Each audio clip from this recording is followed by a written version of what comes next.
त्याच्या मागं उभं राहण्याचं काम शिवसेना करते आहे.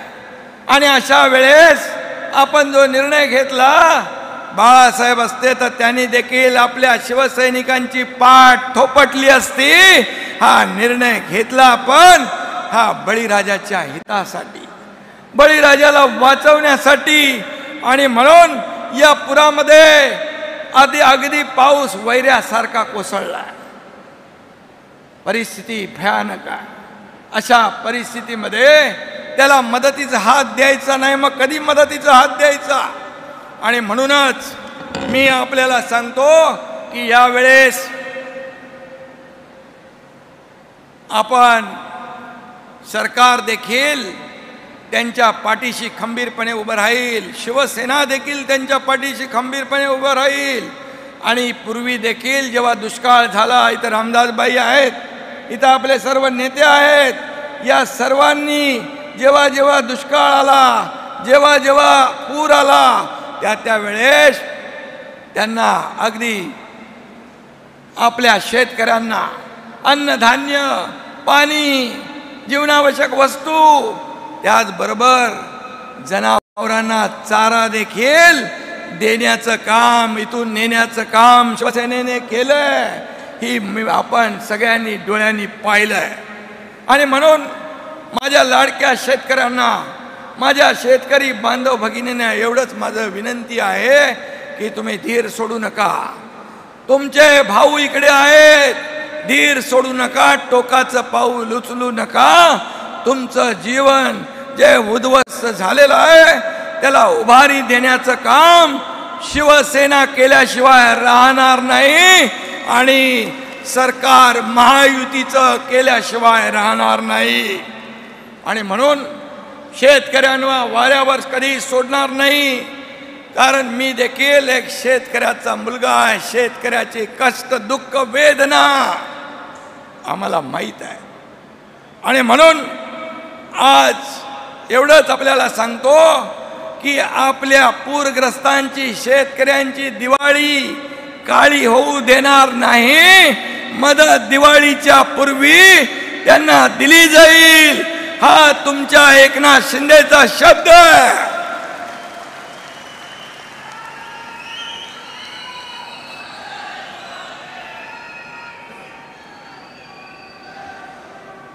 आणि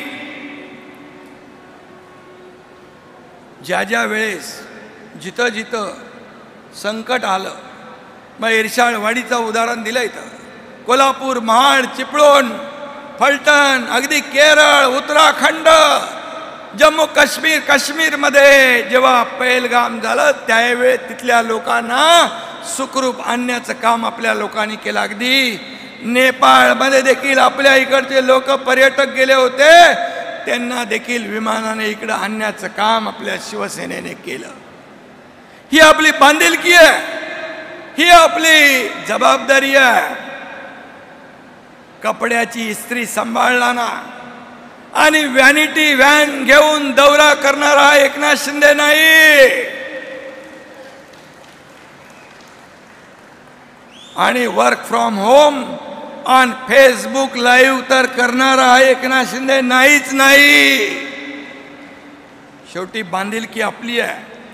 आपत्तीमध्ये घरात बसणारा शिवसैनिक असूच शकत नाही. हा बाळासाहेबांचा शिवसैनिक असूच शकत नाही. आणि म्हणून बाळासाहेब म्हणायचे, संकटात कार्यकर्ता घरात नाही लोकांच्या दारात दिसला पाहिजे. आणि तो आज शिवसैनिक मदत करतोय. खाली हाताने गेला नाही, सोबत सगळं जीवनावश्यक वस्तू सगळं घेऊन गेला. आज तिकडं तो काम करतोय. मला वाटतं तिकडची काही माहिती आली आहे. मला देखील सकाळी एका शेतकरी कुटुंबाने फोनवरून त्याला शिवसैनिक मदत करत असलेल्या मुळे कृतज्ञतेची भावना, आपुलकीची भावना माझ्याकडे व्यक्त केली की तुमचे शिवसैनिक इथं आलेत, आमचं घर स्वच्छ केलं, आमची भांडी कुंडी आम्हाला दिली, जीवनावश्यक वस्तू आम्हाला दिल्या, आम्ही आमच्या इथं रांगोळी काढली, घराला तोरण बांधलं. हे तुमच्या शिवसैनिकांनी येऊन केलं. मी त्या शिवसैनिकांना मनापासून धन्यवाद देतो. या शिवसैनिकांचा मला सार्थ अभिमान आहे. जे स्वतःचा जीव धोक्यात घालून संकट समयी दुसऱ्याचा जीव वाचवतायत, त्यांना मदत करतायत, हे शिवसैनिक, हे बाळासाहेबांच्या विचारांचे कट्टर शिवसैनिक, धर्मवीर आनंदगे साहेबांच्या विचारांचे कट्टर शिवसैनिक, यांचा मला सार्थ अभिमान आहे. मला वाटतं ते आपल्याकडे त्याची मला वाटतं माहिती आहे.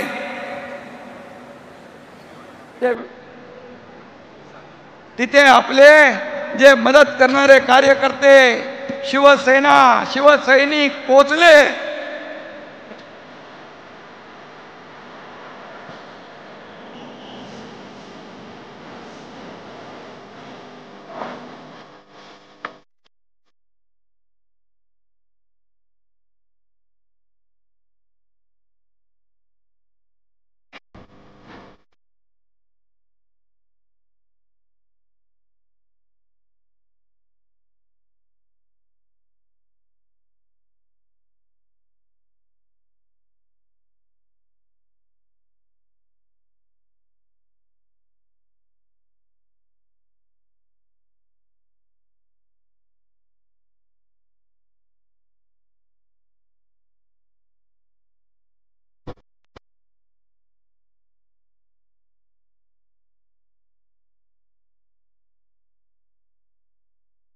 सैनिकांचा मला अभिमान आहे असंही एकनाथ शिंदे यांनी म्हटलेलं आहे. कशा प्रकारे मदत करण्यात आली ते सुद्धा या दसरा मेळाव्यामध्ये आपण पाहतोय. या ठिकाणी दाखवलं जाते हे सर्व शिवसैनिक जे आहे ते शेतकऱ्याच्या बांधावर पोहोचले, त्या ठिकाणी शेतकऱ्याला मदत केली, त्या दरम्यानची दृश्य सुद्धा आपण पाहतोय. ही दोन दृश्य आपण आपल्या टेलिव्हिजन स्क्रीनमध्ये पाहतोय, ज्यात आपण पहिली दृश्य पाहतोय शेतकऱ्याच्या बांधावरती जात शिवसैनिकांनी या शेतकऱ्यांना मदत केलेली आहे. त्यांना या ठिकाणी जे नुकसान झालेलं आहे त्याची भरपाई देण्याचा प्रयत्न केलेला आहे. आणि दुसरीकडे नेस्को सेंटरमध्ये सुरू असलेला शिवसेनेचा हा दसरा मेळावा आपण पाहतोय. भव्य असा दसरा मेळावा आज शिवसेनेचा होतोय. एकनाथ शिंदे यांचं भाषण हे सध्या सुरू आहे. मात्र मी शेतकऱ्याच्या डोळ्यात अश्रू येऊ देणार नाही, मी सुद्धा शेतकऱ्याचाच मुलगा आहे असं या दरम्यान एकनाथ शिंदे यांनी म्हटलेलं आहे. राज्यातील बळीराजा संकटात आहे आणि त्यामुळे मी कार्यकर्त्यांना त्यांची मदत करण्याचं आवाहन केलं असंही त्यांनी या दरम्यान म्हटलं. ही दृश्य पहा कशा प्रकारे शेतकऱ्यांना मदत करण्यात आली ते या ठिकाणी दाखवलं जात आहे. त्या दरम्यानची आपण ही दृश्य पाहतोय. आतमध्ये शिरलं होतं, जनावरांच्या पोट्यामध्ये पाणी शिरलं होतं, तिथे काही थोडं धान्य होतं, ते धान्य सुद्धा म्हणजे त्या ठिकाणी भिजलेलं. पूर आल्याच्या दुसऱ्या दिवशी आपल्या एकनाथ शिंदे साहेबांचे कार्यकर्ते या ठिकाणी आले. त्यांनी आम्हाला मदतीचा हात दिला, म्हणजे काही वस्तू दिल्या, काही किट, जेणेकरून आम्हाला त्या ठिकाणी त्याचं स्वयंपाक वगैरे करून खाता आला, कारण आमचं सगळं भिजलेलं होतं. दसऱ्याच्या निमित्तानं जे काही सेनेचे कार्यकर्ते, जे काही लोक आले, त्यांनी आम्हाला मदत केली. त्याच्यामुळं आम्ही आभारी आहोत. आम्हाला आनंद वाटतोय आणि आमचा दसरा जो आहे तो या ठिकाणी गोड होणार आहे. त्याच्यामुळे आम्ही शिंदे साहेबांचे अत्यंत आभारी आहोत. जिथं जिथं पूर परिस्थिती आहे, मराठवाडा, विदर्भ, उत्तर महाराष्ट्र, जिकडे जिकडे पूर आहे, तिकडच्या आमच्या कार्यकर्त्यांना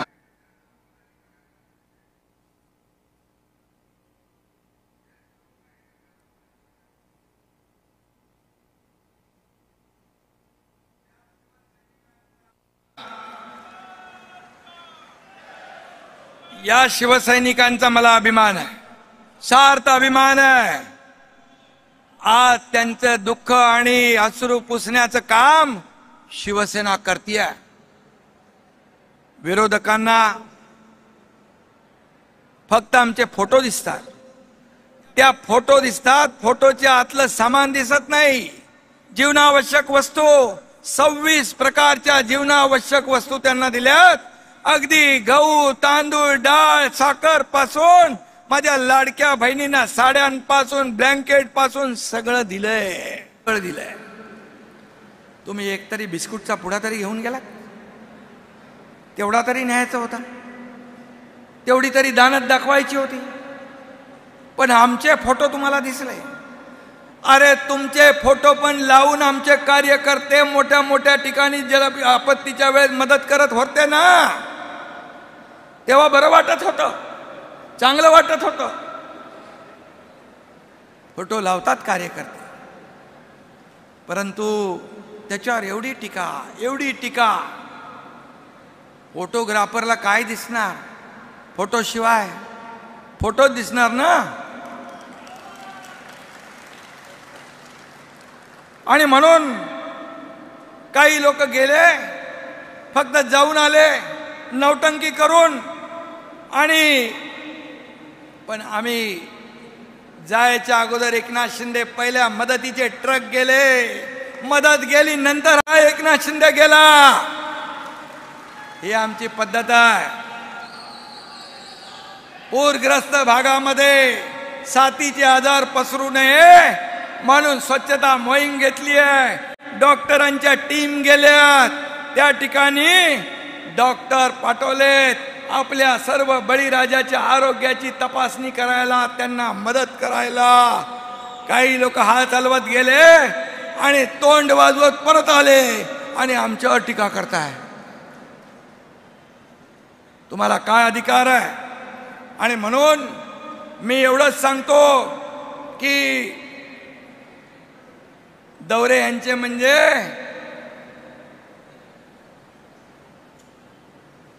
खुद को चाहिए काजू बदाम, पानी में उतरे तो सर्दी जुकाम. ही अशी अवस्था आहे, अशी परिस्थिती आहे.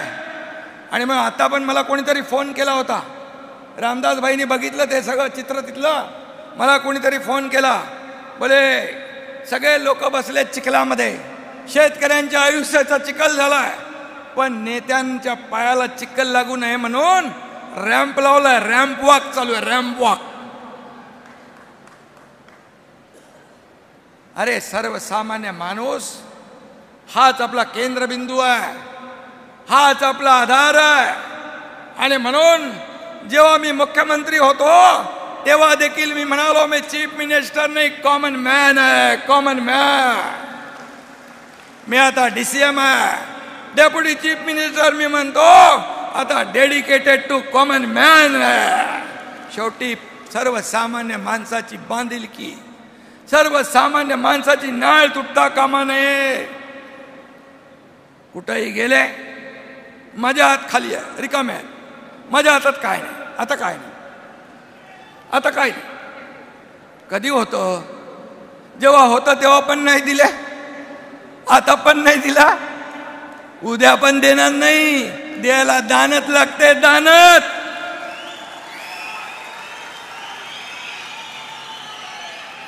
या एकनाथ शिंदेची हात दोन्ही देणारे.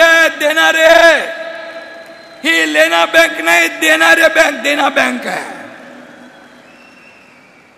लाडकी बहीण योजना, लेख लाडकी लखपती योजना, शेतकरी नमो शेतकरी सन्मान योजना, शेतकऱ्यांना 1 रुपयात पीक विमा योजना. किती योजना आम्ही केल्या, किती योजना केल्या. या मुंबईमध्ये एंट्री टॅक्स, टोल एंट्री बंद केली. कितीतरी योजना, किती सांगणार, पूर्ण दिवस कमी पडेल. आणि म्हणून एकनाथ शिंदे हात देणारे, दोन्ही हात देणारे आहेत. कधी म्हणाला नाही माझे हात रिकामे आहेत, माझे हात खाली आहेत, कधी नाही बोलला. नेहमी आतापर्यंत देण्याचं काम केलंय. फक्त माझे 2च हात नाहीत, हे तुमचे लाखो शिवसैनिकांचे हात पण माझेच आहेत ना. हात वर करून दाखवा. हे लाखो शिवसैनिकांचे हात हे मदतीला जेव्हा पोचतात, हे व्यासपीठ हे माझं वैभव आहे, हे व्यासपीठ माझं वैभव, आणि हे बसलेलं समोर माझं ऐश्वर्य आहे, ही माझी संपत्ती आहे, ही माझी संपत्ती आहे. संपत्तीचा मोह आम्हाला नाही, प्रॉपर्टीचा नाही. प्रॉपर्टी तर तुम्हाला पाहिजे ती तुम्ही घ्या. मला म्हणाले तुम्ही कशावर क्लेम करणार? बोललो बिलकुल कशावरही नाही. बाळासाहेबांचे विचार हीच आमची संपत्ती आहे.